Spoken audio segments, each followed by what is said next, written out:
Hey, Club Random fans, guess what I did? I wrote a damn book. It's called What This Comedian Said Will Shock You, and it's available for pre-order now where you get your books or at simonandschuster.com. What did you think you were going to be when you were like exactly what I'm doing now. When you were a kid? When I was a kid. I've literally... Come on. Yeah. Club Random. After the fight, the doctor might say, he's cleared, he's good. And we're like, yeah, no, send him to the hospital anyway. We spend so much money on medical. Club Random. Good to meet you. Good to meet you too. We actually met at an HBO party one time, many years ago. I deny it.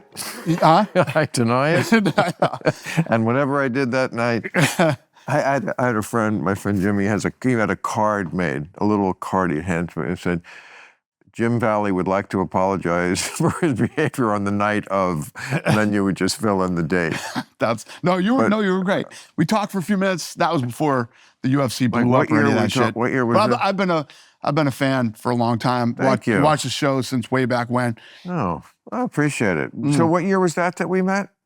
Like? Fuck, it had to be like 7. 2007? Yeah.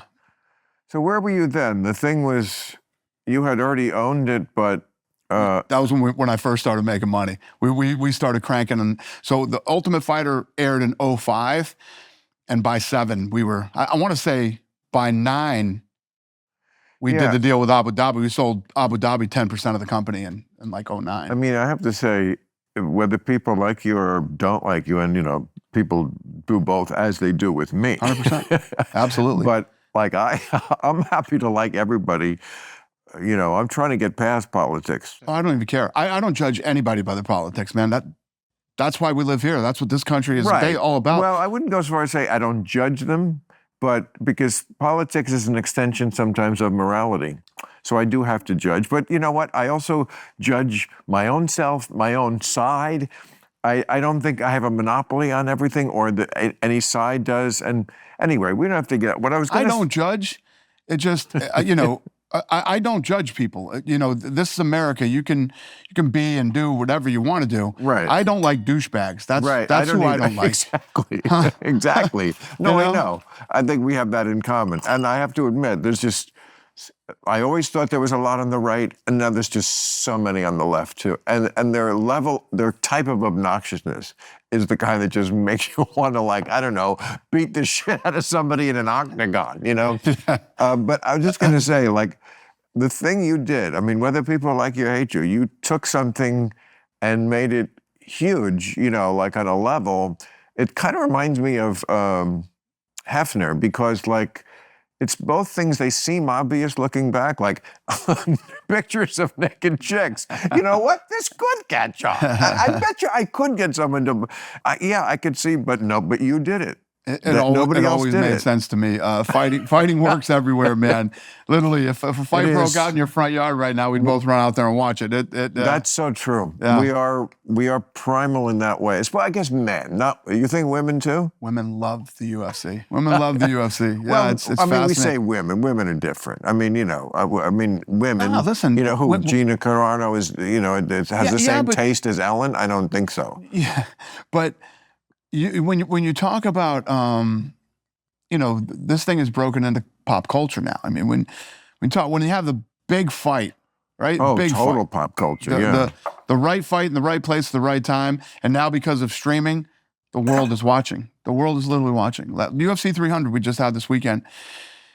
And you name it, man. I mean, from world leaders to celebs to sports stars to my real estate agent, down in Southern California, everybody hitting me up about the fight. Dana, I was a kid when Ali and Frazier fought. Yep. And I was a kid, and we got Life magazine. It's true. Life magazine. True. And Frank Sinatra. Do you know this? Did the photography? Yeah, he did the photography for the fight. Yeah, of course.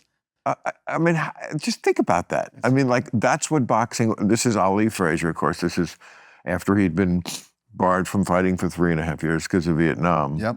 And of course, I remember the scenes and the shots of it was every celebrity who could.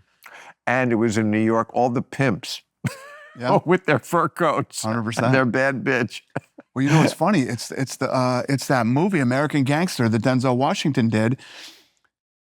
The police started getting on his case because they saw him show up to the fight, and he was wearing a fur and all that stuff, and that's how they started You're to get him. right.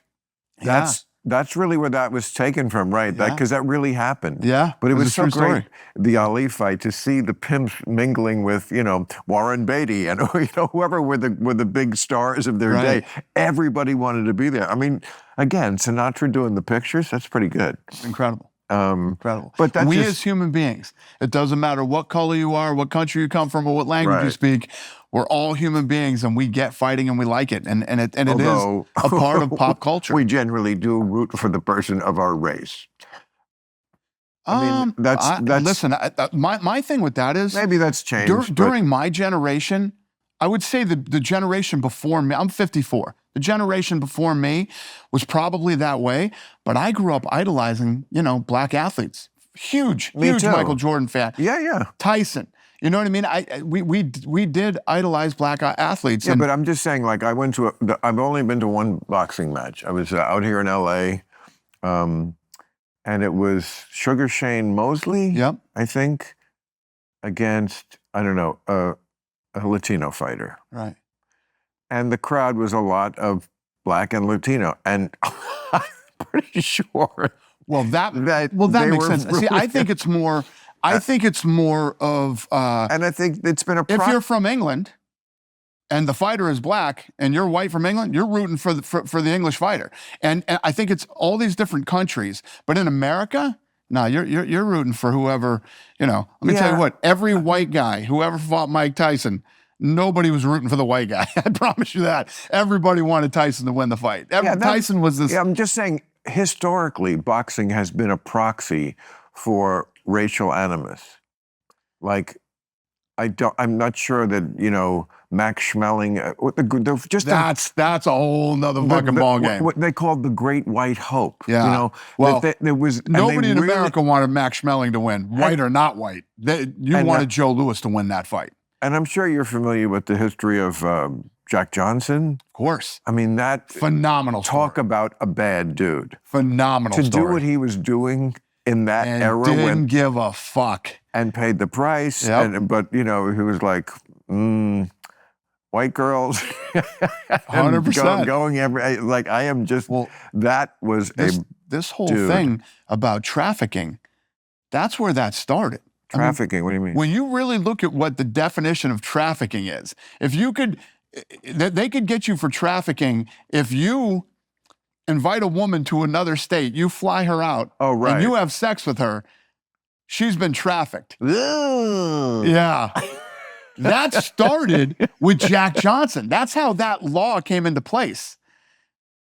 Isn't that fascinating? You mean they made the law for him? Yes. It could be called. That law was created for him because he was bringing white women across Right. state lines.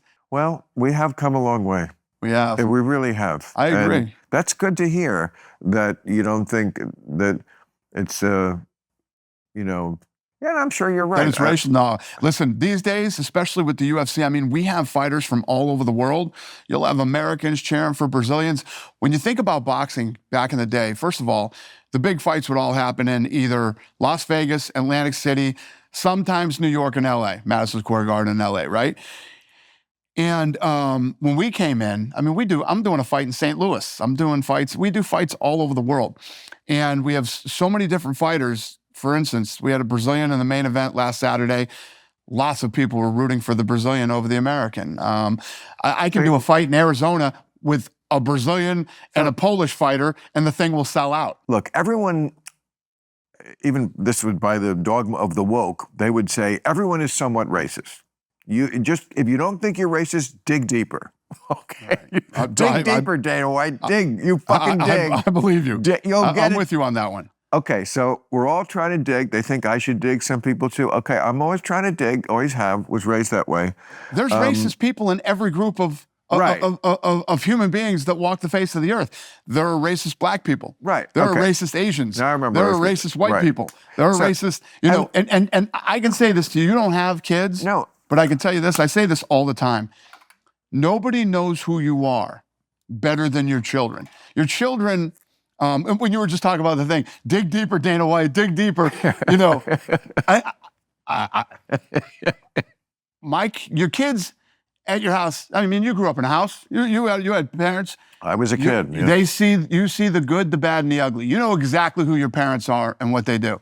And I say this all the time. I said, you take my kids, strap my kids up to a lie detector test, and ask them who I am and what I'm about. And let me tell you what, you'd be shocked to find out that, you know, there isn't a racist bone in my body, and that's a fact. I believe you. But I do think you're not right about, maybe it's a different in generation, but I don't feel like I knew my parents. My parents were great because in their generation, they just like I never saw my father like say a word worse than hell or damn. Right. And sometime later in life, I was talking to somebody who had worked with him in the office. You know, he was in radio news and told me some stories about him. And of course, they said he was very funny, but told like really dirty jokes and really dirty stuff and had a sex on his son. That's where it came from. But I never saw that. Yeah, ever, that's a good point.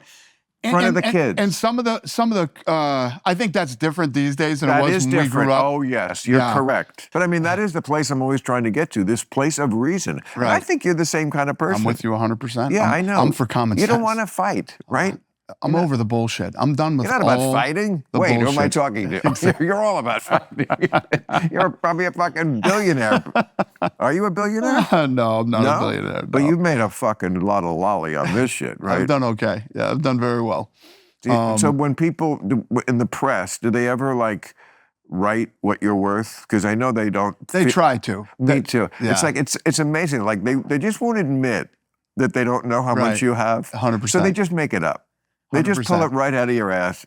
Funny you say that. I saw this thing the other day. It said something on Instagram. It was like Dana White in 2001 worth, you know, whatever. Then it goes to 93,000. It goes to what the. And it gets up to like 500 something million. They have no idea what don't believe anything you fucking read. Don't believe anything you read. It's all bullshit, man. Everything out there today, it's like, I feel like the press is, the press that's dying. It's dying on the vine. John Jones got into some trouble here recently, and they said that one of my fighters, probably the greatest fighter of all time, to be honest. John Jones? His name is John Jones. He's a heavyweight. And gave him that name? No, I'm kidding. he literally is always in trouble, always has something going on, and got into trouble. NBC News put out a story that he was arrested. And he was never arrested. It's just like, they don't even try anymore. What is this vague trouble that you refer to that he keeps getting into? So a drug testing company, all of our fighters are drug tested. So the testing agents can show up at your house or wherever you are, and they have to know your whereabouts. Showed up, and she said that he threatened her. So then NBC News said that he was arrested, and he was never arrested. Now, back in the day when you were dealing with the media, they would fact check, they wouldn't put out a story unless they knew it was absolutely true. Today, it's more about being first than being right. And then, but when, obscure websites are doing it, or Instagram, it's another story when it's the NBC News. Well, I mean, I've been on this for a while. There is no difference really anymore, because a lot of the times what the press is doing is they're reporting on what's on social media as if that's a story. If 3 fucking morons on Twitter tweet something, it's like, the internet is upset. The internet? What are you talking about, the internet? It's 3 guys who live in their mother's basement, and they're saying something. And then, but if NBC comments on that, then that's a story. There's standards. I mean, the nightly news. Do you ever watch? I rarely can bear it anymore, because you get like maybe one small block at the beginning of actual news, but it's just headlines. And then it's right to like whatever cool video we have, like the nightly news. They used to complain all the time. They only give us a half hour. We need to inform the people. We need an hour. you don't fill up 5 minutes of worthy news. Then it's like shit about, it's always something that happened on a plane. Who gives a fuck? A flight out of Atlanta, so what? Are they all dead? No. Then I hear about something that matters in the world. There's no standards. And then by the time you get to the fourth block, it's just the one-legged skier, or some bullshit story. So even if you think I'm one of the smart people, I watch the nightly news, you're getting just the tip of the iceberg and a lot of just bullshit. I agree. And it depends on which news you watch. One news station caters to the people that want to hear what they want to hear, and the other one caters to the other people that want to hear what they want to hear. That's also the big problem. I mean, it's not that I don't think there isn't truth in whatever I read, it's that it's only half the story. Right. I'm here to solve that age-old Mother's Day quandary for you. You want to do something nice for that mom or wife in your life, but you're lazy and busy? Problem solved with OneSkin. She's gonna love it. What is it, you ask? It's a lot of things. OneSkin is the world's first skin longevity company. By focusing on the cellular aspects of aging, OneSkin keeps your skin looking and acting younger for longer. OneSkin has a simple, scientifically validated routine that keeps your skin looking and feeling good. And here's the best part. It also targets the root cause of aging. Tell her you love her just how she is, except now she can look even younger. Don't just take my word for it. OneSkin has over 4,500 star reviews and was recently recognized by Fast Company as one of the most innovative brands of 2024. For a limited time, you'll get an exclusive 15% off your first OneSkin purchase using the code RANDOM when you check out at oneskin.co. Get started today with 15% off using code RANDOM at oneskin.co. That's 15% off oneskin.co with code RANDOM. After you purchase, they'll ask you where you heard about them. Please support your show and tell them we sent you. Moms, you do so much for others. Try OneSkin today and do something good for yourself this Mother's Day. The audio marketing gurus at Radioactive Media are kicking so much ass for Club Random that I am now going to do an ad in multiple different shirts. Enjoy! Don't let your business be reliant on just luck. Do something to drive new sales and acquire new customers by partnering with shows like mine. You can elevate your brand in an intimate space away from your competition while generating up to 9 times more leads by combining the power of audio and video channels with text messaging and generate an ROI as high as 5, 6, or 7 to 1. I have no idea what ROI stands for, but I do know that a high one is good. The best way to achieve these goals is through the team at Radioactive Media. Stanley Tucci.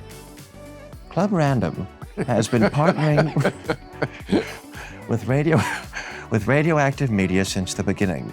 And they can create a customizable campaign for your company's needs. Radioactive Media has an exclusive deal to promote your product or service on Club Random with me and save up to 50%. Just lock in your first campaign this year. To find out all the details and receive a few Club Random goodies thrown in, contact Radioactive Media. Don't leave your marketing to luck. Go to radioactivemedia.com or text the word RANDOM to 511-511. Text RANDOM to 511-511 today to save up to 50% in 2024. Terms, conditions, message, and data rates may apply. Were you Gen X? Yeah, I'm 54, yeah. That's Gen X, Yeah. right. I call that the last sane generation. I agree with you.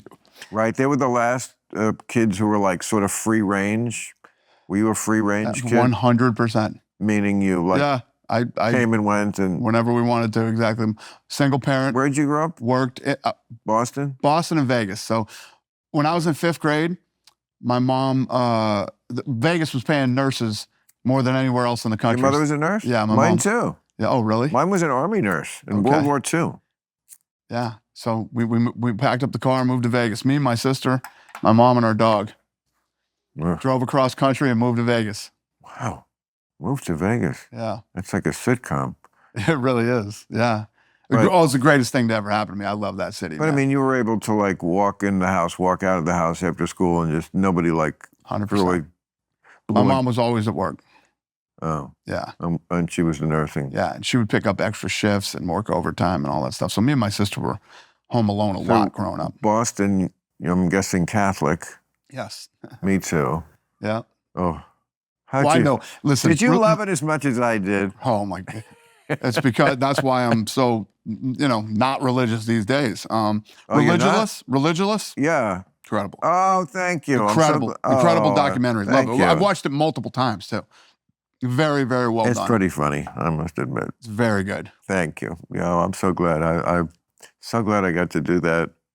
Got that out, and it wouldn't have happened like 2 years later. No movie studio would have touched it. Yeah. I'm always be thankful for Lionsgate at that moment, being very independent and doing movies like that. But that world's gone. Look at the places you went and the things you did at that time. I know. I wouldn't want to do that again. No, you would not. I mean, Jerusalem was under attack from Iran the other day. Yep. Jerusalem. I know. It's like we're back to the Crusades. Yep. Except What's your point all the the time? part They of the always say? Christians are being played by Persians. Religion is scary and dangerous, and That's exactly right. Oh, I'm so glad we agree on that. Well, it doesn't take much more than a Catholic upbringing to make you really hate religion. you got that right. I could not agree with you more. Did you have nuns? Were you No, taught? we had nuns.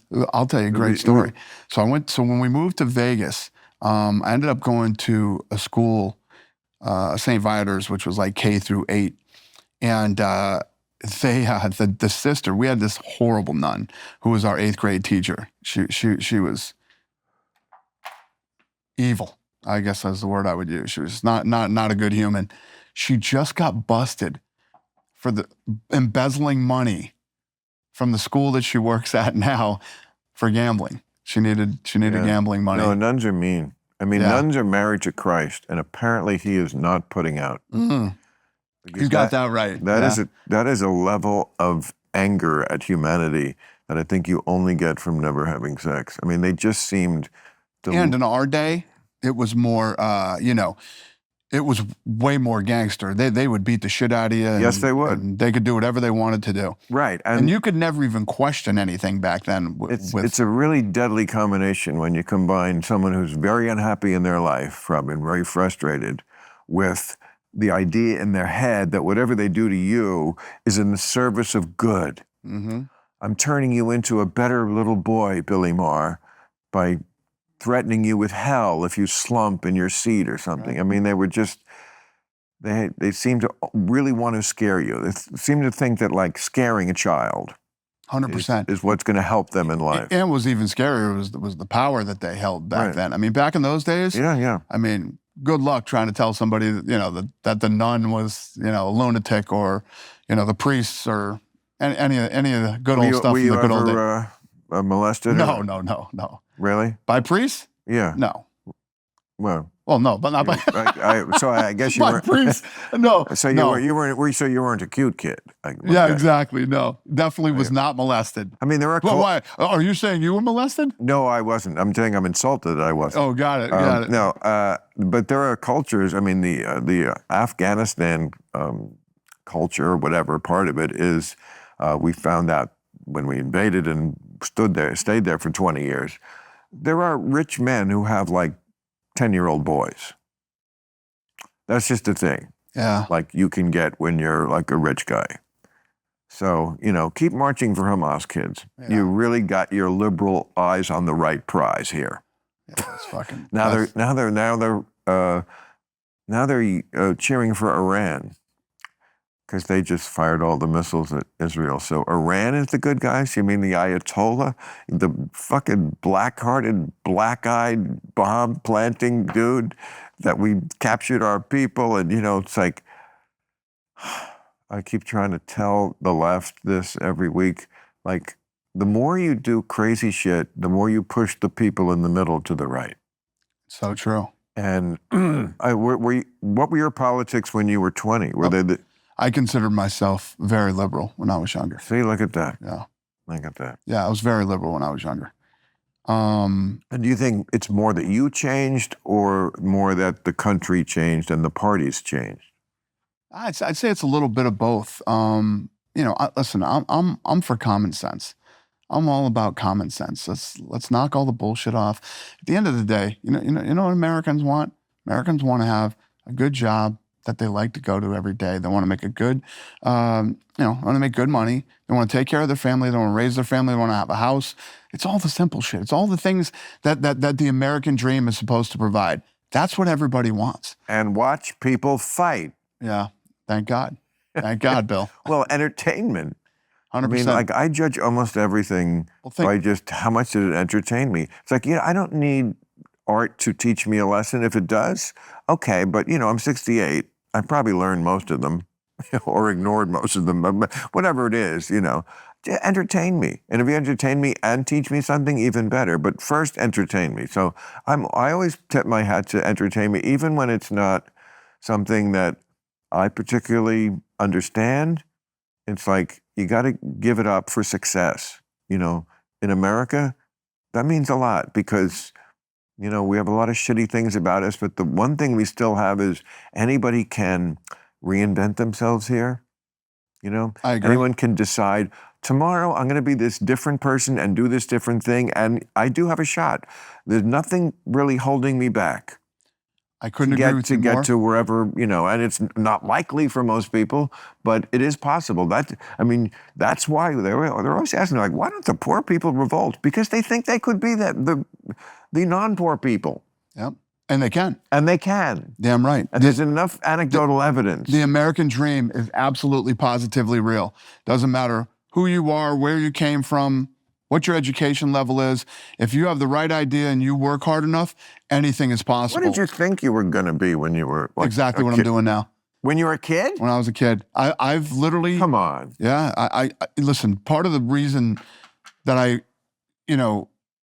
attribute my success, getting to where I wanted, is I knew exactly what I wanted to do. I think part of the problem... At what age are we talking about? You mean like at 10 years old, you knew that you wanted to have this empire of... 10 years old, I probably wanted to be I don't know, firefighter or something. I knew when I was 19, I knew what I wanted to do. 19, that's still young. Yeah. I knew I wanted to be a comedian when I was 10. Really.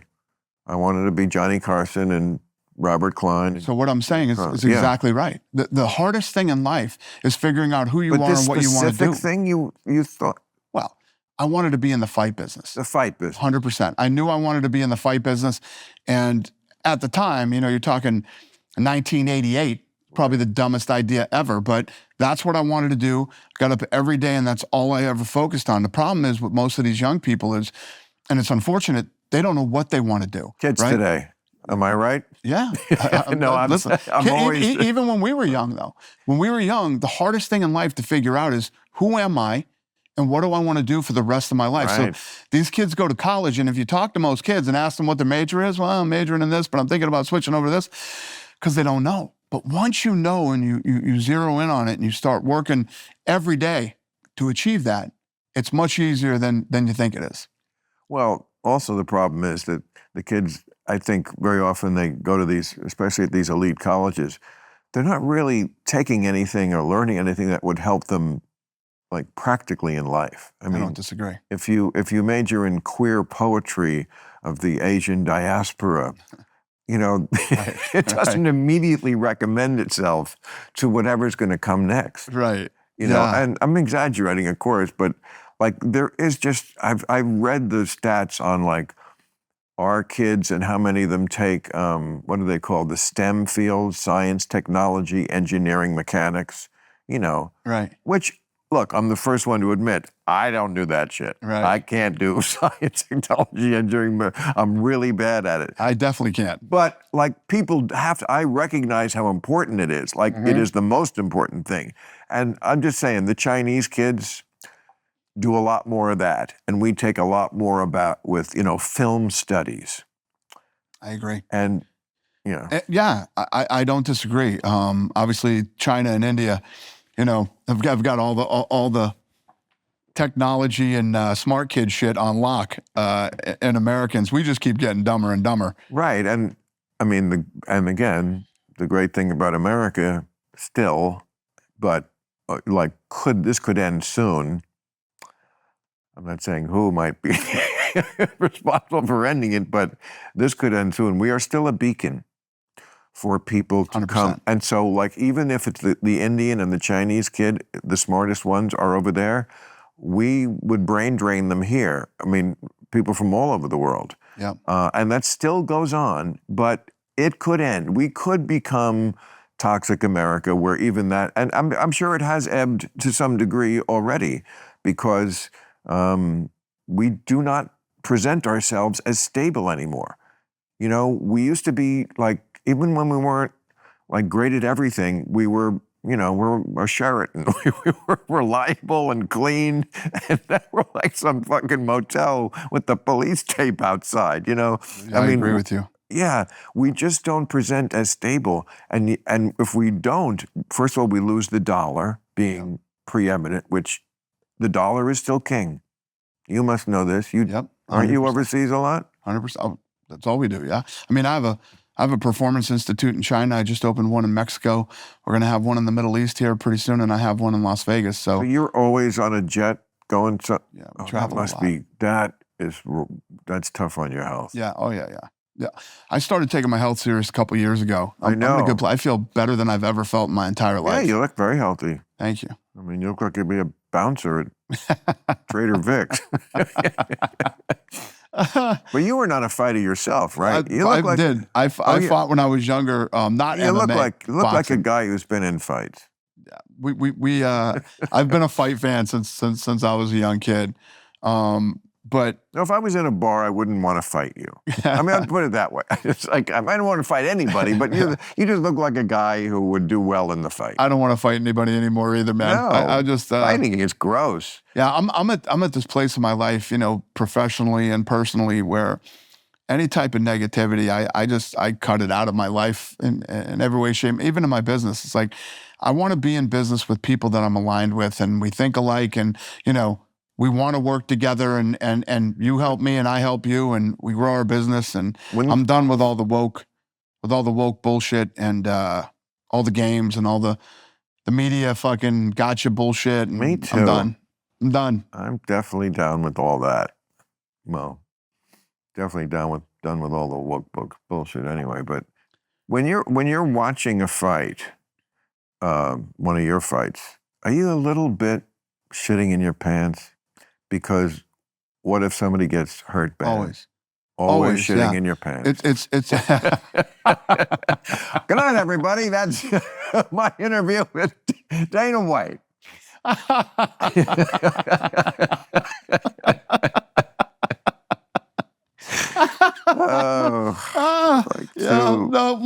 Two ninnies. You know, think about this, as brutal and as tough as the sport is, right? That's a tough, brutal sport. There's never been a death or serious injury. Is that right? In 30 years of doing the UFC, on average, 4 to 5 boxers die a year. And why do you think? Why is that? Because we spend the money. We spend on what? On making sure that you have 2 healthy athletes that go in there, making sure the right medical attention is there and after. I mean, there'll be fights. And when you say, are you sitting there shitting your pants? I'm watching a fight. We have the greatest medical staff, right? After the fight, the doctor might say, he's cleared, he's good. And we're like, yeah, no, send him to the hospital anyway and do a full. We spend so much money on medical. Kind of like what football did with the protocols, where the guy goes into the tent. Yeah, except the difference is that there was no secret that getting punched in the head is not good for you. It's very bad for you. That helmets don't protect you. But we you know, this is a rough sport, and we made sure that we overspent on medicals from day one, making sure that everybody's healthy.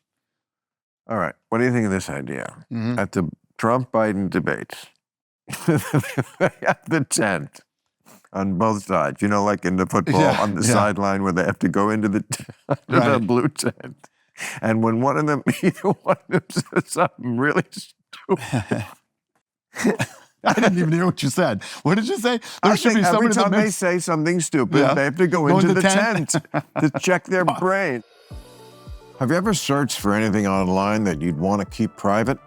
Like that time you were high and Googled how to make spaghetti out of Fritos. Or perhaps you were lonely and visited a website showing a young man who wanted to get to know his stepmom a little better. Or maybe you were just feeling curious about how to dispose of a body. Sure, you could try incognito mode, but that does not really hide your activity. Doesn't matter, your internet service provider can still see every single website you've ever visited. That's why you can never, ever, even at home, go online without using ExpressVPN. And get this, internet service providers can legally sell your information. Yeah, so you need protection. ExpressVPN is like a condom for your Wi-Fi. Actually, it's an app that reroutes your internet connection through their secure services so your ISP can't see the sites you visit. Your data is 100% encrypted, and you can't even tell you have it. You just tap one button and you are encrypted. And you can put it on all your devices. Protect your online activity today with the VPN rated #1 by CNET and Mashable. Visit my exclusive link, expressvpn.com/random, and you can get an extra 3 months free on a 1-year package. That's expressvpn.com/random. expressvpn.com/random to learn more. Club Random is brought to you by Skechers Hands-Free Slip-Ins. I'm thrilled to have discovered Skechers Hands-Free Slip-Ins. They're easy to put on, stylish, and say goodbye to head rushes from bending over to tie your shoes. In this busy world, who has time to tie shoes? With their exclusive heel pillow technology, you can step right into them. They come in a variety of types of shoes, boots, and sandals with and without laces. I love my Skechers slip-ins. They're especially convenient when my hands are full and I'm mixing a cocktail here at Club Random and when I am lighting one of my clove cigarettes. I don't have to remember to tie my shoes. Don't spend your life bent over touching your filthy shoes, straining your back. Just step in and go with Skechers hand-free slip-ins. Find in shoe stores everywhere or go to Skechers.com/random or text Skechers to 511-511 for 25% off your first pair of Skechers hands-free slip-ins with free shipping and returns when you sign up to be a Skechers Plus member. Go to Skechers.com/random or text SKECHERS to 511-511. Remember, there's no T in Skechers. Go to Skechers.com/random to save 25% off your first pair and receive free shipping. Terms, conditions, message, and data rates may apply. Hey, I'll be at the Arizona Financial Theater in Phoenix May 4th. Ooh, that's coming up. Better make plans. And my home state, New Jersey, the Borgata on May 18th, the Casino and Spa in Atlantic City. That's the place to be. And May 19th at the Palace Theater in Albany, New York. I'm always interested in moguls and when they're empire, it's like, I'm not an empire person. I do my show and this is a great sideline, but the only time I spend on this is when I'm right here. You are, though. Right. I disagree with you. You are a empire mogul guy. If you look at Bill, if you look at where you came from, you came from exactly this book coming 100%. out. You came from Comedy Central. You went from Comedy Central to getting one of the most powerful shows on HBO. I appreciate that, but right? that's not an empire. You have a million. You have a million different companies, right? Hold on. Let me talk here. You start with Comedy Central. Then you go to one of the most powerful shows on HBO with all the most powerful... ABC, for 6 years in between. Okay, I missed that one. Okay. You missed Politically Incorrect on ABC? I fucked up. Really? I missed that one. No, come on. It was the same show. It was on a different network. But it's the same. And then you go to HBO. Not only is it one of the most powerful shows on HBO and one of the most longest running shows on HBO. Finish your thought. You have some of the most powerful people, world leaders, media, actors, actresses, all this shit, which spins off into books. Because they respect me as a serious guy. You did a documentary, the religious documentary, and then you also use that vehicle to promote your stand-up, and you go around, don't say you didn't build an empire. It's an empire. What do you think of my OJ t-shirt? Oh, you're changing the subject. I didn't even fucking notice that. Isn't that hysterical? I ain't saying I've had this for 30 years. That's I awesome. figured this would be the last time I could wear it in honor of OJ's. I love it. I didn't even realize what it was until know. you just called it out. I know. You built an empire, though, Bill. I did. You have an empire. Okay. So I guess what I mean is a financial empire where you have all these, like your company just grew and grew and grew. You're in the billion discussion, like many billions. And I read about your deals where I read about it in the financial page of the New York Times. That's not me. That's not it. And that's why I'm happy where I am.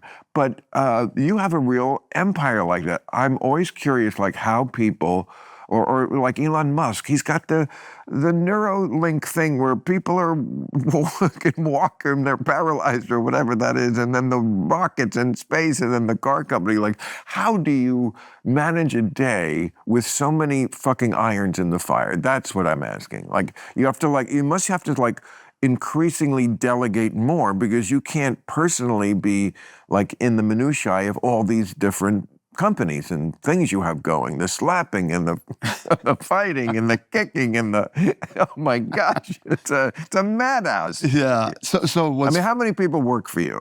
How many employees do you have?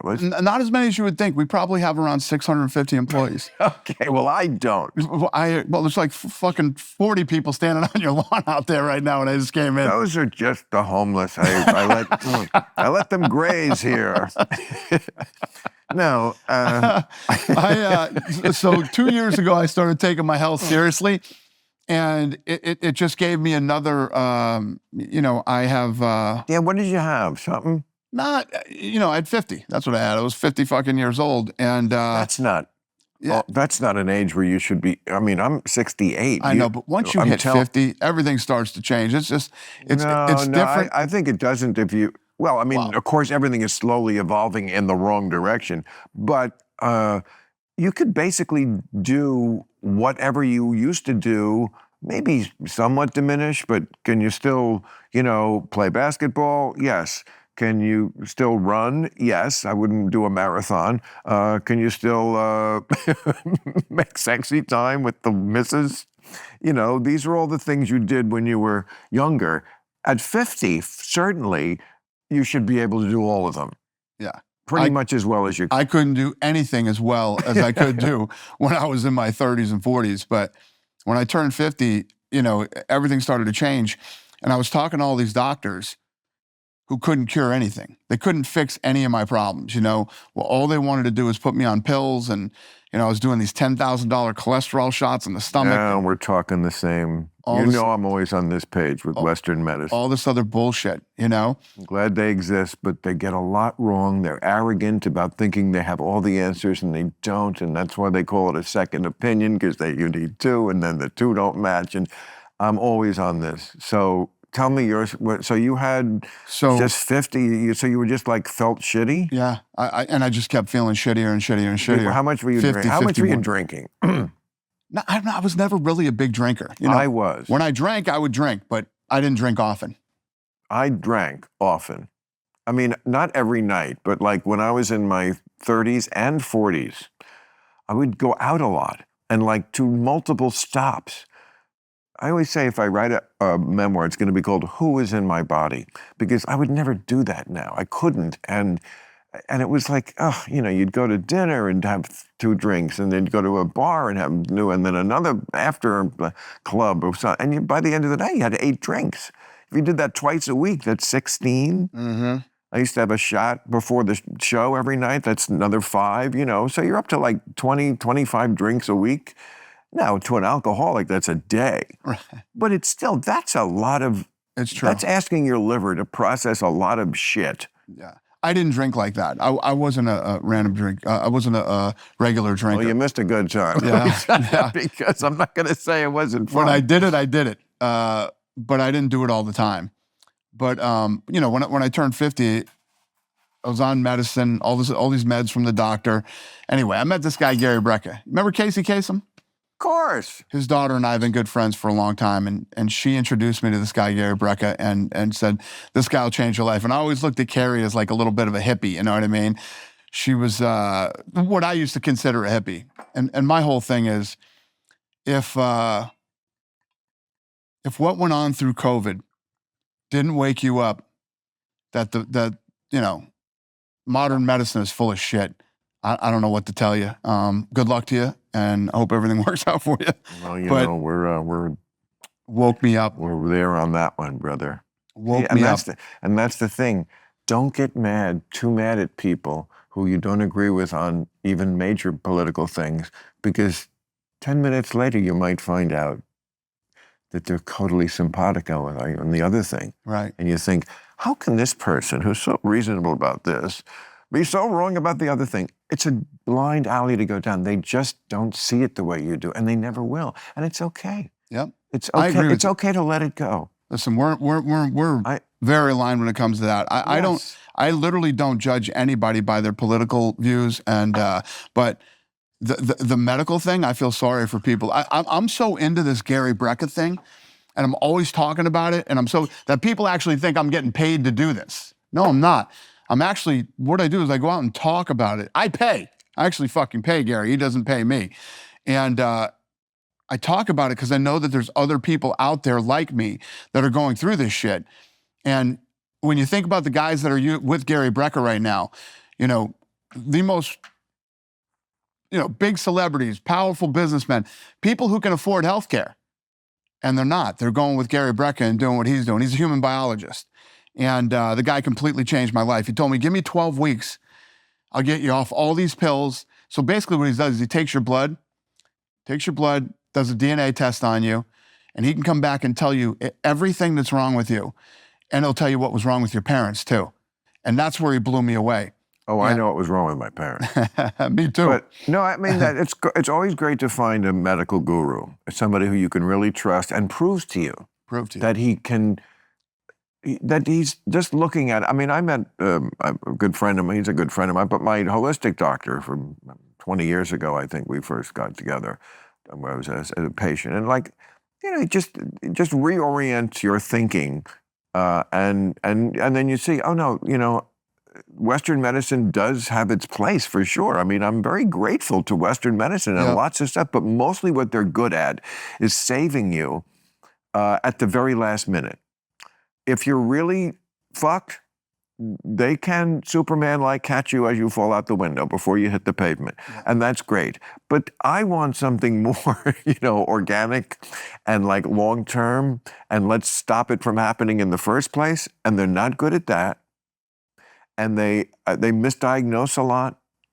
And I just don't, they divide the body into like lots of different specialties when, again, the whole, you know, it's in the word, holistic medicine, is that everything in the body works together. So you can't really separate them. There's just a whole different philosophy, germ theory versus terrain theory, you know, stuff like this. That is, I think, what that kind of alternative medicine is preaching makes more sense to me. And I think they can prove it better. But I'm glad that Western medicine exists to balance it. I mean, also some of their stuff is bullshit. Mm-hmm. I mean, but this guy you're talking about sounds like the kind of guy, oh, I want to know this guy. 100%. And you're right. You hook me up? Yeah, definitely, absolutely.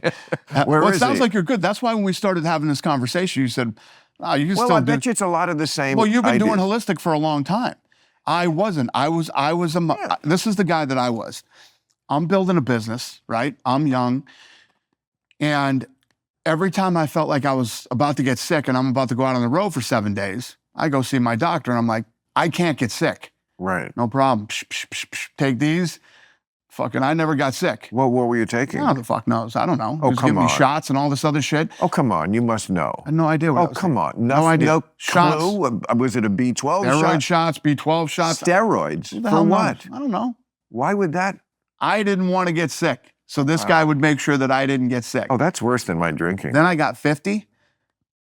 You were doing holistic already. You were already into all this stuff. I thought that was, No, around that time. I would have laughed at you that you were doing holistic. It's ridiculous. I would never, I didn't believe in it. You know, there are a lot of people out there like me that didn't believe in it. They believe in modern medicine.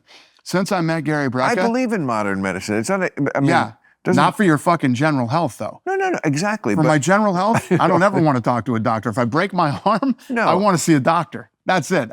mean- If I need surgery on something, like you said, you're about to die, you got something seriously wrong with you, you need some type of surgery, Like- I'll go see a doctor. there's some things that, you know, now that I've been into this for a couple of decades, I forget, like, are not like common knowledge, like that antibiotics have a bad side, you know. 100%. Things like that, which I'm like, I was doing antibiotics still. of course. And again, this is, if anyone wants to make a political thing out of this, it's silly. It's just the scientific fact. Antibiotics, am I glad they exist? Of course, because when you need them, they're a lifesaver. And people used to die of a splinter. But I'd like to avoid them always, because they have a very deleterious side effect. They kill the good bacteria also. Fungus proliferates. You know, I could go on. I don't want to bore the people with the fungus again. Don't ever get me on fungus, because I will just keep talking and talking. I'm a hawk on fungus. Yeah.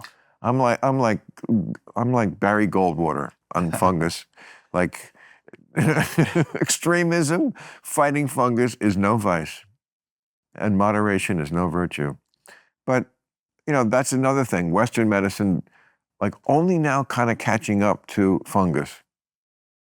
You know, whereas I think holistic medicine has been on that page for a long time. Like, it's not always bacteria. Western medicine thinks everything is germs. And it's not. Some of it is. But, you know, it's the theory that it's where the germs are able to proliferate. Like, if your body is not healthy, it's a swamp, and the mosquitoes can proliferate. But if your body is more holistically healthy, you can come into contact with germs, but you'll be okay. I've been sick in 2 years. I met Gary Brecka 2 years ago. Not a sniffle, not a cough, not a fucking, I haven't been sick in 2 years. How old is this guy? Gary's got to be 57, 58. Oh, a young man. Yeah, yeah.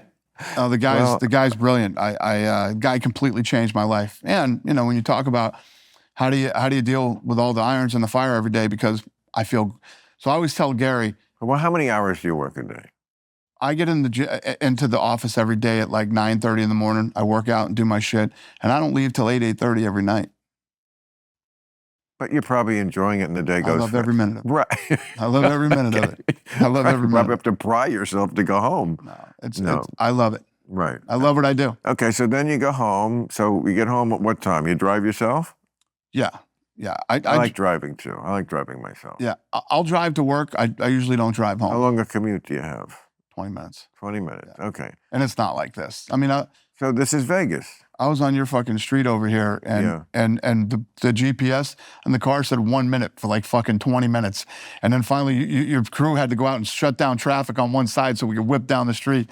It was crazy, man. Ah, they did? I'm going to give them a 10-cent raise. Yeah, oh, no, that's awesome that they did that. That's fucking badass. We'd just be sitting down right now if they didn't do that. Club Random Gangster Crew. move. Yeah. Employee of the month. They killed it.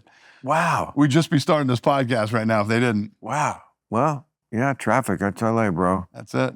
But okay, so then you work all day, make your deals. This one. Your schedule must be just like very tight. Yep. Which is one reason I'm very appreciative you came here. I know you're very busy, and no, it's all good. You didn't have to do it. I really appreciate it. It's an honor to sit down with you and shoot the shit. Thank you. I love it. I really appreciate it. But okay, so then you go. What do you do when you go home? Your wife is waiting with a martini? No. So right now, my wife and my daughter is in high school. How old's your daughter? She is 17. Okay. She'll be 18 this summer. Now, do you have woke issues with every parent I know when they have a kid like that age? They're always bitching to me, I'm like the confessor of this, about how their woke kids are driving them up the wall with their incredible woke shit. So you raised your kids old school? Yes, 100%. My kids are, the whole family is aligned on common sense. We all have lots of common sense in my family. Thanksgiving, there's no political... Zero. There's none of that shit in my life or whatever. What about the extended family? There must be some asshole uncle who's either too right-wing or too left, or nobody? There's no... I got a cousin who's... no lesbian with purple hair in the family. We got none of that. Comes on Thanksgiving. No? None of that shit. My cousin... Do you like one? No, I'm good. No? One of my cousins is on the liberal side. You know, but listen, I'm one of these believers, and I'm on the liberal side. Basically, you are, but you're not. You're more of an you're an old school Democrat, is what you are. Exactly. Yeah, that's the liberal side. Yeah, not in today's definition. Well, I mean, again, you're more of a libertarian. I've always been partly that. You know, in my new book. What this comedian said will shock you, which comes out May 21st. I think you can pre-order it now. What's your old book? Ari told me I got to get your old book. No, get the new book. The new book? Fuck the old book. I'm There's already no telling old me- books. Just this one fucking book in the world, and this Ari's is telling me it. your old book is incredible. This is incredible, or whatever book that is. Anyway, there's a thing here. I never did it on the show. I just put it in the book about Damar Hamlin. You remember that story? No. Damar Hamlin. It was a big story. I think you probably should not remembering the name. He was the Buffalo football player. Oh, of course. Okay, so as you remember, it was the most important game of the regular season. It's the last game of the year. Yep. And it was the Bills and the Bengals who were both playoff bound. They had to play this game, right? Yep. And like on the first play, it's a kickoff. Damar Hamlin goes to the ground. It was crazy. It was crazy. We were watching the game. Yeah. Right. And, it was obviously not a normal injury. So everyone was freaked out. The ambulance comes. They take him away. And for the first 15 minutes, they were of the opinion, the broadcaster, that, well, we'll do this and then we'll play the game. Like no one was saying immediately, well, we can't play this game. And then the players, we see them on the sideline. Some of them were upset and crying, and then they go to the locker room to get their head together. And by the time night had fallen on this event, it was just the one true opinion that this game could not have been played. Because that's the way America reacts to things. Now, I'm in the opinion that they should have played the game, because I don't think it would have hurt the person they cared about and we cared about. And by the way, he's fine, which is the good part of the story. But why cancel the game? All those fans who live for that game all year long, and the people who did whatever they could to get out to the stadium and just leave with a ticket stub. And they kept saying, this is such bad logic. The important thing is Damar. Absolutely. Of course it is. Of course it is. How does that affect playing the game?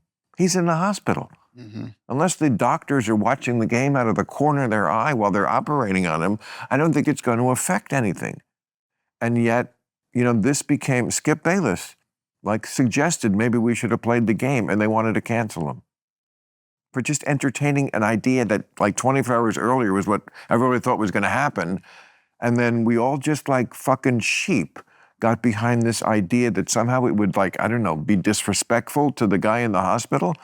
By the way, he got it, because when he woke up, you know what the first thing he said was? Did we win? Yes. Did we win? Yeah. No, it makes sense. No, because you live in babyland, Damar, so nobody played the game. Yeah, I think what happens too, though, is a lot of the players, and I see this in fighting a lot too, a lot of the players, when you see something like that happen to somebody that you're close to, and whether you're one of his teammates or you're on the opposing team, it's sort of a dope slap of reality of what's possible. Because when you go out and play a game that you've played since you were a kid, your whole life, maybe you tore your ACL or you broke a finger or something like that. When you see a guy that you think might be dead, holy shit, that it gets in the players' heads. I've seen it happen to fighters when This is football. they're in their locker rooms and a guy gets viciously knocked out, and you're next. You're walking out the tunnel next to go back out there. Football prides itself on being the tough guy sport. No, I agree. This is the one we play rain or shine. Rain or shine. No, rain, or snow, sleet. Right. Yep, I Mud. agree. I mean, I remember as a kid, and they'd be playing in the mud, and I thought, this is the greatest thing in the world. Watch them slide 20 yards in the mud. Yep. And it's just, smash mouth football. It's not for the faint of heart, and that's what we do. We're football. So I just thought, and also, come on, there's no crying in football. I agree. I don't disagree with you. Listen, the Come last on, thing man. that I want to see is any more of the pussification of this country and the people in it. It's definitely sickening to see some of this stuff. It's the hypocrisy also of, if they really cared that much about the safety of the players, they wouldn't have canceled the game. They'd cancel the sport. Because it is and they shouldn't, because again, this is where I'm a libertarian. First of all, watch a football game. The players are really enjoying themselves. They are loving it. It's true. They are making a deal, and it's a deal every adult should be free to make. I made it with drugs and liquor and lots of other stuff. I'm going to trade something in the future for having the time of my life now. That is up to you to make that decision. That is, should be nobody else's decision. And you see them hopping around and high-fiving and I mean, they're living their best life. You're absolutely right. You know, I don't disagree with you one bit. If what we really cared about, and some people do in this country, ultimate safetyism, if everything has to be like keeping us the most safe, cancel the sport, because you are going to have, I mean, I hope DeMar plays another 15 years and has a great career, but he's much more likely to like have what the many of the players have, which is CTE, from getting hit in the head too much, which has fucked up a lot of guys later in life. Yep. I mean, committing suicide, just like my brain everything is foggy. It's just never going to be right, and it can drive you crazy. I don't disagree with you. Yeah. And I was on that but side. But they shouldn't, because that's a deal you make. I used to box, spar, all that stuff. I loved every minute of it when I was young and did it. And like you said, there's dangers to doing it. I wouldn't take back one punch. I loved it when I did it when I was young, and it got me to where I am here today. And you're absolutely right. I couldn't agree with you more. Yeah. You're absolutely right. Look, you can never, you want to, of course, be able to talk now to younger you. Mm-hmm. You know, wouldn't it be great if 54-year-old Dana was around to talk to that nudnik 20-year-old who God knows what you were thinking and doing? I would have done it all the same. I would not. I wouldn't have changed one thing. I wouldn't have changed one thing. Well, I would change everything. Really? Come on, man. You had it all together at 20? There's no way. If you change everything, maybe you're not sitting in this chair right now having this conversation. Well, that's a good philosophical point. That's the butterfly effect idea. I see what you're saying. Yeah. Well, I have this it's like I didn't have great parents growing up, right? Right. And there's two different ways to look at life. So you'll hear these people that want to cry about their upbringing or whatever. I didn't have any role models or whatever. Yeah, you did.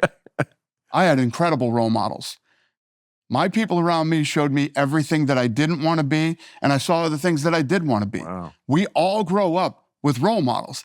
It's just, how do you choose to see God these damn role it, models? I was deprived of shitty parents, and that's why I don't have an empire. That's right, you have 600 people working for you, and I got the bums on the lawn out there.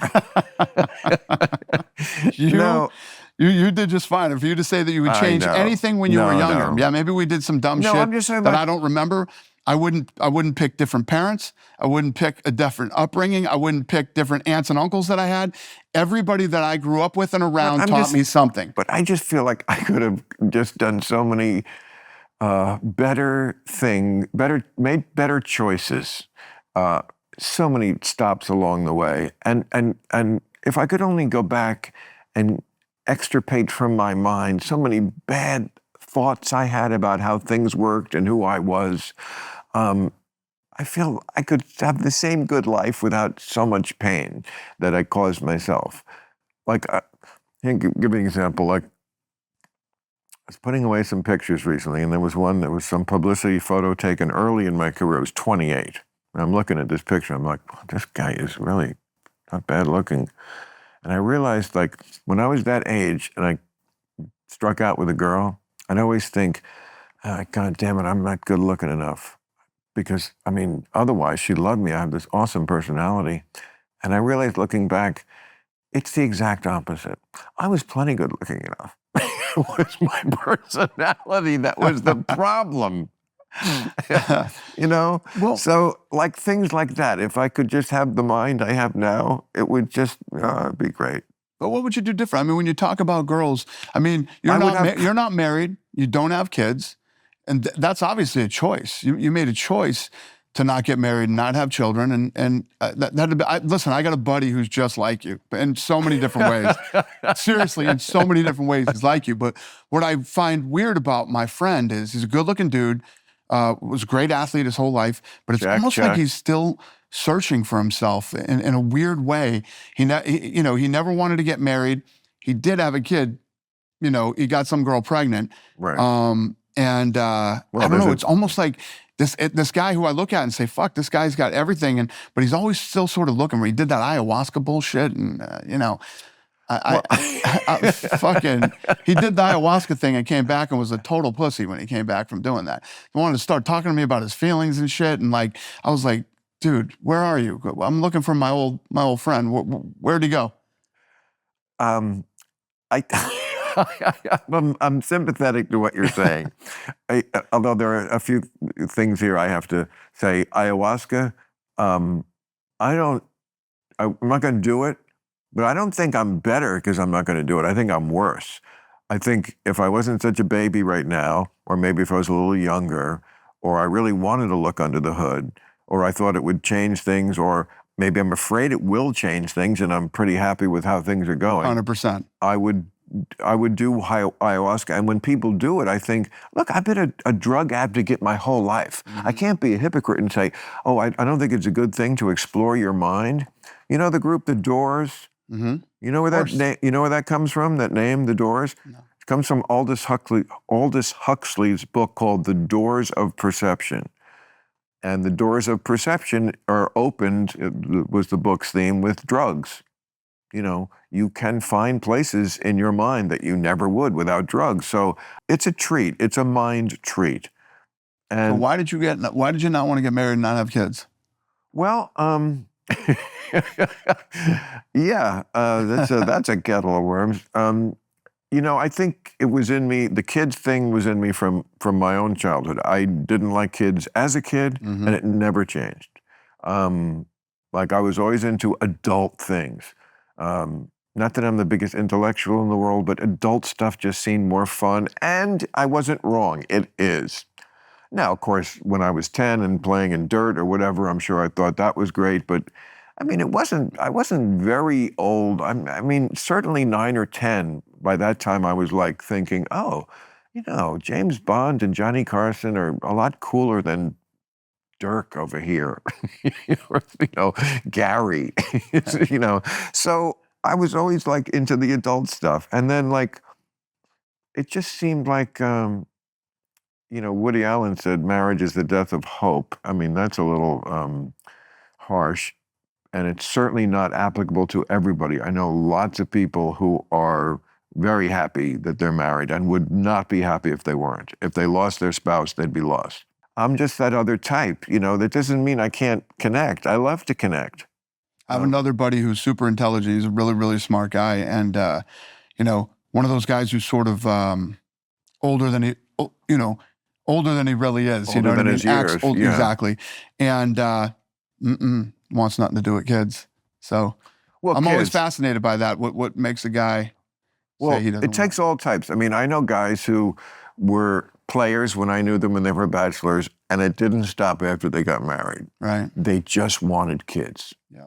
And even though they were like really kind of terrible to their wives and the fact that they were always cheating and stuff, they were great dads.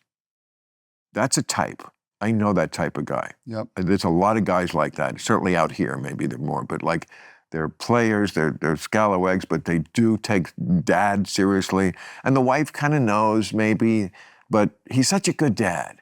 You know, it makes up for a lot of sins, right? Such a good dad. It's funny because I don't know. I would think when I was younger, I never really thought about kids, you know, but I didn't realize, I never realized that I didn't have good parents until I had kids. I was like, fucking wait a minute. This is how you're supposed to feel about your kids. This is how you're supposed to, you know. Right. It really hit me when I had my kids. And I think that really made my relationship even worse with my parents than it already was. It sounds like you have a very loving and like, you know, effusive, sort of demonstrative of your love kind of family thing going on, which is interesting because that strikes me usually as more ethnic, and your name is white. I mean, you're white. So, but would you say that you almost have like an ethnic type family feeling? I mean, my wife's Italian, so. You know, well, there you go. Yeah. Yeah. You know how that is, so. Yeah. The Italians, the Jews, the Mexicans, you know. True. No, they it's all- very true. They all, Very true. yeah. They're Very, very tight family unit. and they also demonstrate it. Right. You know, sometimes by yelling and being So true. just passionate, but it's like at least it's out there. Yeah. My wife doesn't care about any of this shit. None of this shit. All she cares about are her kids and her family. She's Right. always with her kids or with her mother or her sisters, and you know, that's all she literally cares about. Well, whatever, you know, Woody Allen made that movie. I thought it was one of his best later movies with Larry David playing the Woody Allen part called Whatever Works. Did you ever see that? No. No, you never saw Whatever Works? I've never saw the Larry David show. I've never seen. Curb Your Enthusiasm? I'm not a big TV guy. I'm not shitting you. I watch like your show and a handful of other shows, and I'm not a real big TV guy. What I like about your show is that you and I do think a lot alike on a lot of ways. We're obviously far apart on the Trump thing, but whatever's going on, I get downloaded on what's going on politically and in the world, new rules, you know, all that shit. I can get it all in one place. And it's not biased. I get the news from you, basically. It's not biased, in my opinion, because you have all these different people on. You're not afraid to have Right. real hardcore conservatives on and everybody. And I like to hear, I don't want to hear CNN's fucking version or Fox's version of what's going on. I want to hear different opinions from different people, and I'll make the decision myself on what I think and don't You know think. what's interesting about the media? What you just said. You said, I don't want to hear Fox's opinion or CNN's opinion. I've heard people say that a lot lately. They used to say, I don't want to hear Fox's opinion or MSNBC's opinion. Now CNN is seen by a lot of people, certainly on the right anyway, as the same as MSNBC, like just another liberal outlet. 100%. When they used to be the middle of the road. And I know they're trying to get back to that. And I think they're really making some good progress in that area. I'm on CNN now. On Saturday night, they rerun my show with all the fucks in it. No shit. Exactly what I said. I said, you're going to run real time Brilliant. with my fucking potty mouth on Brilliant. CNN? And you know what? Nobody gives a shit. It's brilliant. Like America, You're right. you always have to keep checking, like, where is America? I mean, even when I started in television, you couldn't say shit. I mean, the word shit. It's so true. Now on Comedy Central Roast, that's basic cable. That's anybody can have that in any home. Right. It's everything but cunt. Yeah. And I'm complaining about that. That's one word I actually never use. I've never used that Cunt? word. If I ever use it that all word, the man, time. you I gotta use be- it in places it doesn't belong. I say things like, what the cunt are you talking about? Well, who the cunt would do that? I am looked at as one of those guys that you know has the horrible mouth. I don't use that one. That one's next level for me too. Fuck is probably my favorite word in the English language. I love fuck. You're a big, tough, successful guy. You don't have to say anything. You know, you don't have to. That's the thing. You don't have to pick up the sword because it comes pre-advertised. So you don't have to say fuck or raise your voice or, you know, I'm sure you're a great boss. I'm sure your staff, well, I'm not sure of anything. I just met you. But well, let me I have a great relationship with my staff. Love my staff. Me too. Yep. I mean, It's everything. it's not If you everything, don't have but it's everything. If you don't have, nobody does anything by themselves. You no, have of course, to have a but great I team. mean, You have to have a great team. You have to treat everybody with respect, treat everybody well, and you have to love the people that you work with every day. Well, again, you don't have to, and You many, do. and You do. You do. You know what I can't I agree have? that I want to. I and can't have two-faced, backstabbing, cutthroat fucking people that work for me, and not Well, doing it to me, well, but not doing it obviously. to anybody and within our world. Well, I feel like that goes unsaid. Yes. Yeah, I don't want but backstabbing, it's, but it's cutthroats. absolutely prevalent in every job everywhere in the world. Rarely when you're the boss. See, we're the boss. They're not the backstabbing is aimed at us. But I see it inside my company, and when it's a but cancer, I cut people out like fucking cancer. Right. If you are a negative sack of shit, okay, you're fucking gone. You're out of here. I don't deal with it. I have had the great fortune of having a genius executive producer. I've had a few genius executive producers actually, but the one who takes care of like hiring, she's just a genius at it. She just never hires an asshole, and that's a great luxury. 100%. And you're right. I mean, I've said it before. It's boring. I'll say it again, but I'd rather have a writing room than a jet or a Rolls Royce or anything. Yeah.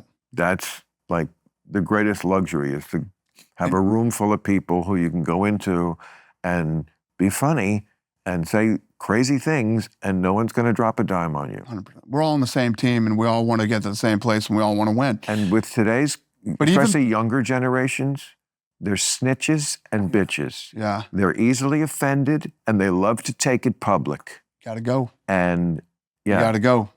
So they don't last in my place like that. You know what I mean? And I have this philosophy at work. The whole Trump thing and all that stuff.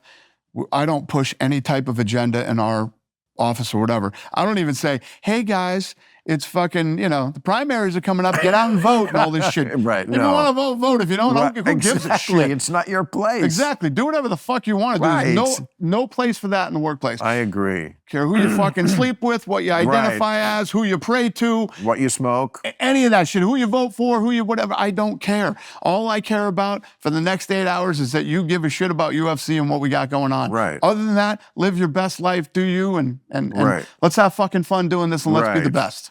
Right. So you have no idea of the ideological makeup of the people who work there, but I bet you. See, the thing is that it probably attracts people who have your similar politics because they know. But it's great that you wouldn't, in any way, be biased against someone who didn't have your politics. Right. I just saw this thing yesterday where I want to say it was the CEO of Nike just came out and said, we're starting to notice that people not being in the office is a problem. It's slowing down creativity, productivity. Oh. Are you fucking shitting me? Really? Yeah. Let me tell you what happens when you don't have people in the office for 2 fucking years or longer. I was screaming about this in our meeting today that I think, where is the book that somebody needs to write about the cumulative collateral damage from our reaction to the pandemic? Not the pandemic, the reaction to it and the overreaction, because we just found out like the murder rates plummeted like in the last 6 months. It was all pandemic related. It's not whether Trump is president or Biden is president. The murder rates went up. Car crash rates went up. To say nothing of the kids who didn't learn anything for 2 years and all this stuff. The health issues that arose because people didn't get tested. I could go on and on. Someone needs to do a real smart tally of all the collateral damage from how we overreacted and see, and then let's add it up. I could not agree with you And more. see if it, let's have some data. Let's have this battle on a data level. Depression. Depression, yes, suicide, like 100%. so many things. And kids who are, how do you assess the psychological damage of kids who are germ paranoids Yep. from the age of 2? People who are laid off, people who lost their businesses that they spent 20, 30, 40, 50 years building. The list just goes on and on and on. But just so I know for sure, you believe you don't believe that it's a hoax. You believe COVID was a real thing, of course. People died from COVID, 100%. Yeah, of course, right. But people died from the flu too, and people died from lots of things every day. It was worse than the flu. The flu did not kill quite like that, and it was not the same thing, and our bodies were less used to it. But, I don't know. My philosophy was if it's as bad as they say it is, we're all fucked anyway. All right? And let me tell you what I'm not going to do. I'm not going to die hiding in my fucking house. That's for damn sure. But back in the day when you were getting all that shit pumped into you, whatever it was, and you should call up your doctors and find out what you were taking. He passed away. Oh. Yeah. He passed away. That's a bad My sign. God, he was an older guy. He was an old school guy. He was an old school doctor. And, listen, I was at a place, and you know this, everybody knows this that's watching this. When you're young, you never even think about this shit. You know what I mean? you change so much from 30 to 50. Like you I said, said, you don't learn you so wish much you could more. go back and talk to that idiot and, Well, you know, mean, I smoked for 20 years. right. Don't you think I would have liked to go back to when I was 20 and That's go, different, I know 100%. you think this is making you cool right now. 100%. But you're just Completely understand that one. Oh. Definitely. Definitely. Why, you smoked? No, I never smoked. I never smoked and I never did drugs. Really? And I drank moderately. When I drank, not I would too- get shit-faced. But when I didn't Not do it too often. late.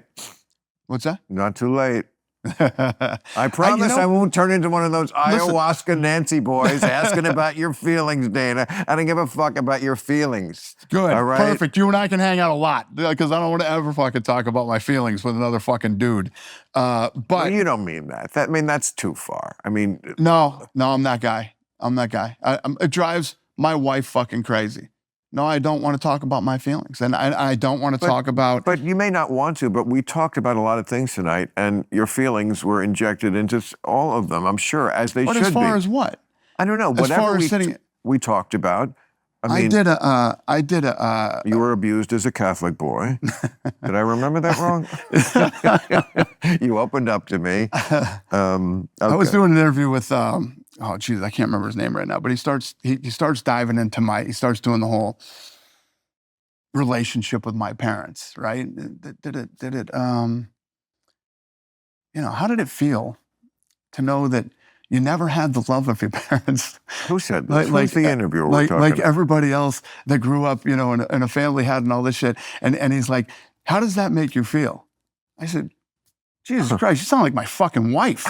What the fuck are you talking about? I'm doing an interview with you about the business, and you want to ask me about because my wife would always say, do you want to talk about your parents and that? No, I don't fucking talk. I'm good. I'm in a good place with. I'm one of those fucking old school guys. When you talk about men's mental health and that men have to carry this burden and yeah, that's what we fucking do. Guess what? Somebody's got to get up. I have a family, right? I have children. I got to get up every day and go to fucking work, and I have to, do what I have to do. And no, I don't. Give a shit about my feelings. I'm basically on the same page. Okay, good. I'm well, just in the sense of, first of all, women always want more out of you than you could ever give. I don't say that in a snarky way. It's just generally the way they are. They always think there's more to you that you're not quite giving. And it's like, honey, I swear to God, we're right. at the bottom of the barrel here. This is, I wish there was more. I wish I was deeper.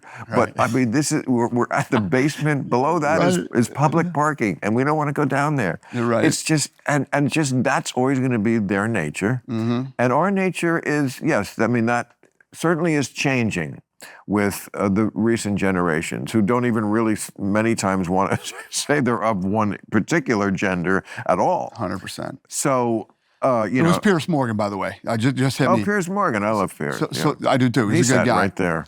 So then, you see these guys these days on fucking social media, like, hey, fucking, you know what I'm saying? Just talking about their bad day and this happened and I'm fucking, right. Man, shut the fuck up. Oh, I know. Get up.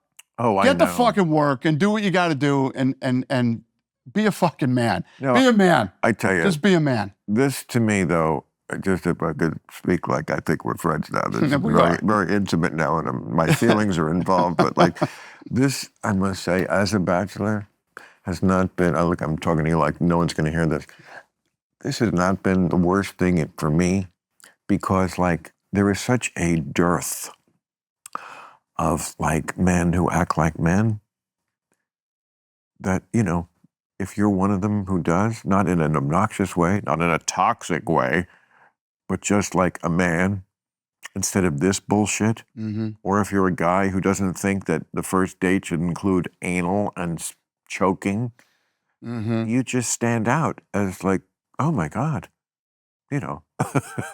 what, that sort of male still exists? Yeah. So like, as much as I bemoan for society, young men acting like such assholes, it's been great for me. Yeah, no, I get it. Yeah, I'm telling you. It's tough. It's one of the tough things for me. And I try, like I said, I try not to judge people on things, but Oh, go ahead. I have a really hard time with men who don't act like fucking men. That's a big one for me. And it's not the No, I mean, it's, and all the shit that goes on these days, and you know, I mean- look at the stuff that's going on with women's basketball, right? It's fucking awesome that Right. Wow. you know, it's taken off and people are into it. I was one of the first. I got season tickets to the Aces game in Vegas and stuff like that. But at the end of the day, women, you know, women want to be taken care of. Women want to be treated a certain way, whether they believe it or not. well, a goodly percentage of women who always felt that way still feel that way is how I would put it. I wouldn't say women in general, because certainly there are there's certainly a percentage, 10% or so, who don't want to be involved with men at all. Mm-hmm. That is the great victory of whatever, the women's movement or the revolution or liberation or whatever it was.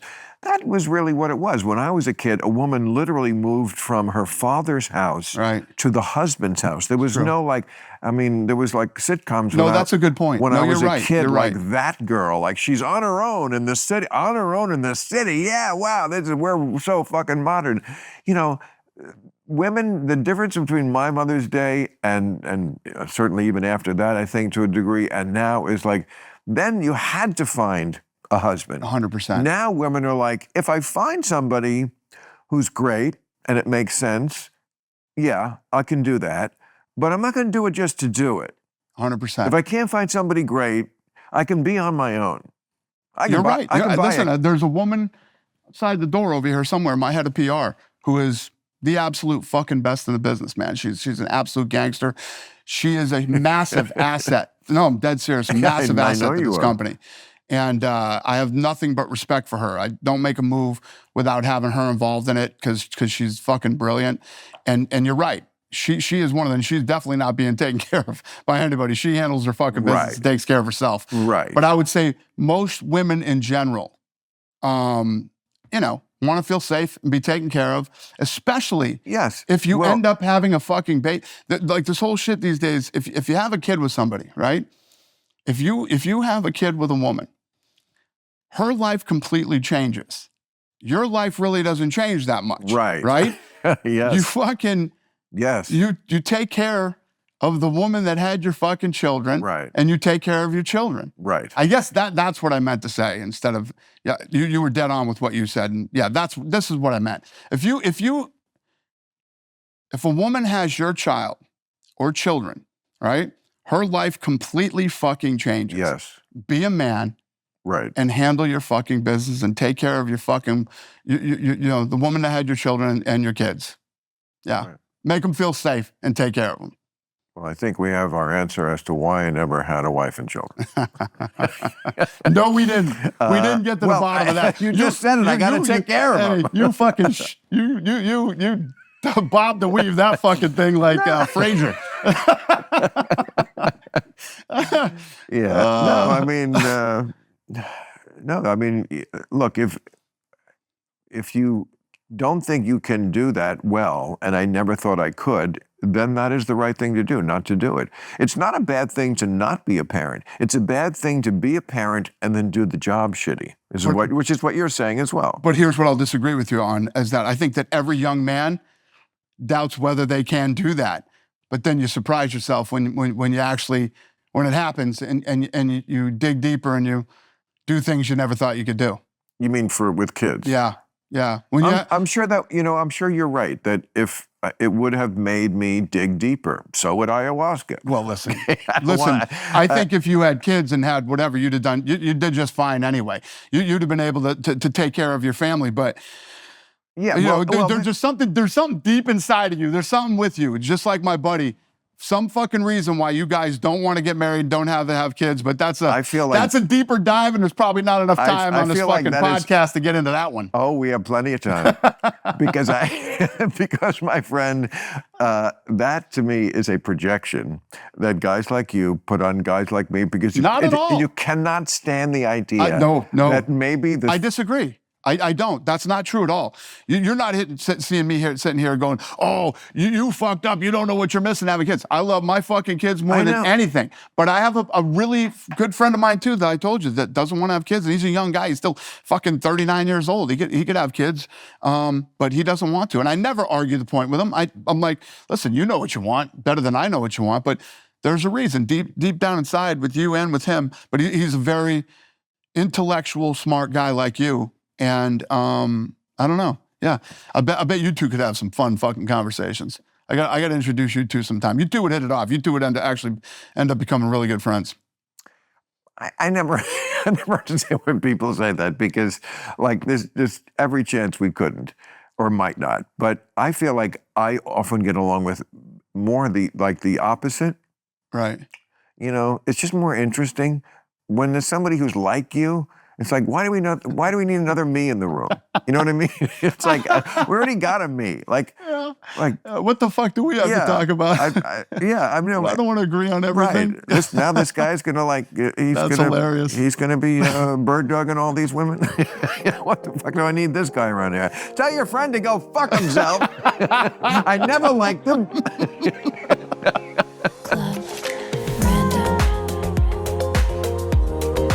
Our podcast is over? Do you believe it went that fast? No, it didn't feel that long. Because it was fun. Yeah. So much fun. Great to meet you. You too. I hope this is not the last time. We don't have to always do it with cameras anytime. Likewise. But got a new friend. All right, buddy. All right, pal. It's a pleasure. Thank you.